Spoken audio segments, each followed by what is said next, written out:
धार्मिक कार्यों में आसन पर बैठना आवश्यक क्यों? पूजा पाठ साधना तपस्या आदि कर्मकांड के लिए उपयुक्त आसन पर बैठने का विशेष महत्व होता है। हमारे महर्षियों के अनुसार जिस स्थान पर प्रभु को बैठाया जाता है उसे दर्भासन कहते हैं और जिस पर स्वयं साधक बैठता है उसे आसन कहते हैं।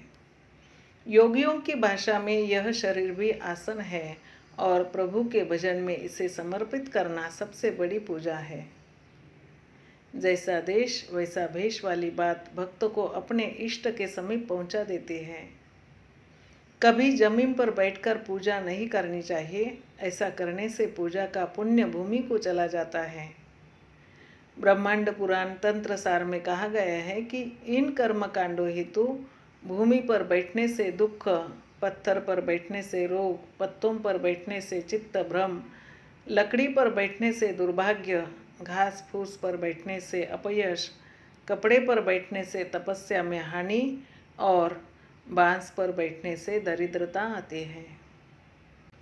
उल्लेखनीय है कि बिना आसन बिछाए धार्मिक कर्मकांड करने के लिए बैठने से उसमें सिद्धि अर्थात पूर्ण सफलता नहीं मिलती।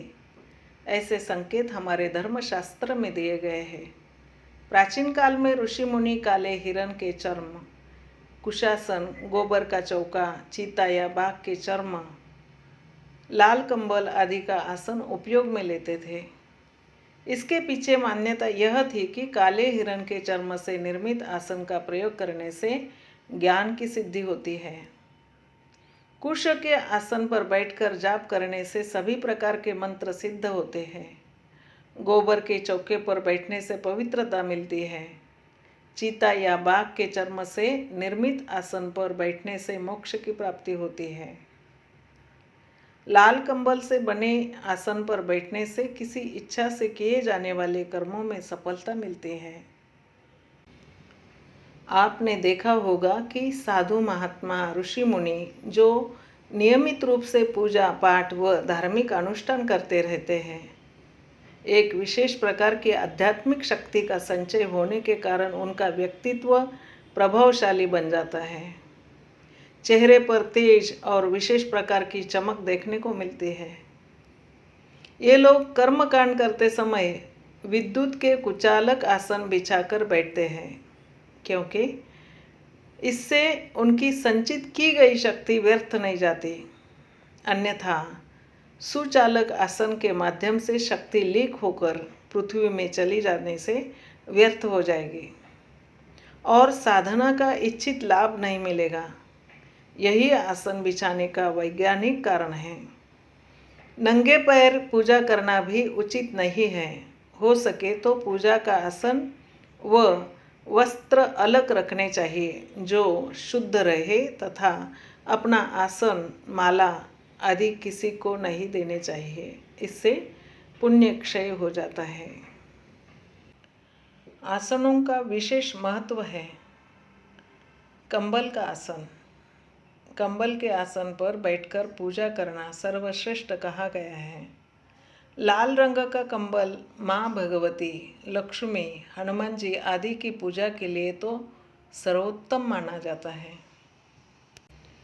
आसन हमेशा चौकोर होना चाहिए। कंबल के आसन के अभाव में कपड़े का या रेशमी आसन चल सकता है। कुश का आसन। योगियों के लिए यह आसन सर्वश्रेष्ठ है। यह कुश नामक घास से बनाया जाता है जो भगवान के शरीर से उत्पन्न हुई है। इन आसनों पर बैठकर पूजा करने से सर्व सिद्धि मिलती है। विशेषतः पिंड, श्राद्ध इत्यादि के कार्यों में कुश का आसन सर्वश्रेष्ठ माना गया है। स्त्रियों को कुश का आसन प्रयोग में नहीं लाना चाहिए, इससे अनिष्ट हो सकता है।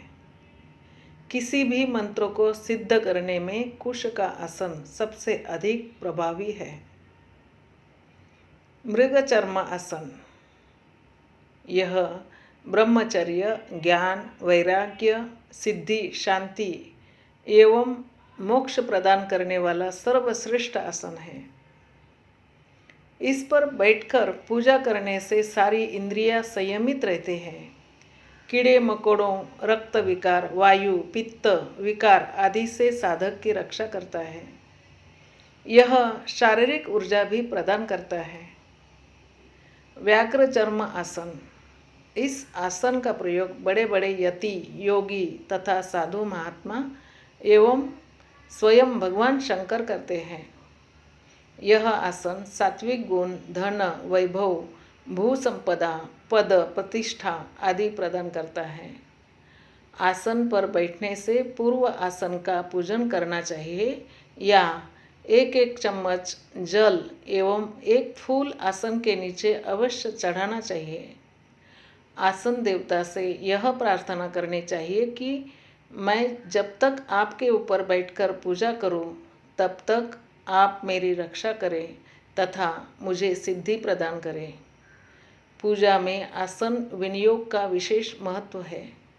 पूजा के बाद अपने आसन को मोड़कर रख देना और किसी को प्रयोग के लिए नहीं देना चाहिए।